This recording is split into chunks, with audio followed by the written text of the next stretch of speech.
वो झील जिसमें आग जलती है, इटर्नल फ्लेम फॉल्स, न्यूयॉर्क। दुनिया में बहुत से कुदरती अजायबात मौजूद हैं, लेकिन न्यूयॉर्क के इलाके में वाक़ एक मकाम ऐसा है जो वाकई हैरान कर देता है।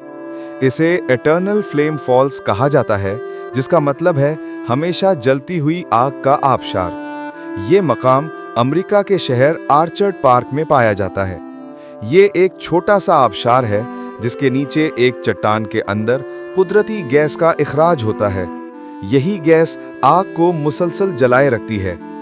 हैरानकुन बात यह है कि अगर कभी हवा या बारिश के बायस शोला बुझ भी जाए तो सयाह माचिस या लाइटर से दोबारा उसे रोशन कर देते हैं।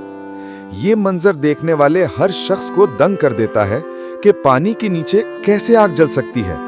साइंसदानों के मुताबिक जमीन के अंदर से निकलने वाली मीथेन गैस इस आग को जलाए रखती है।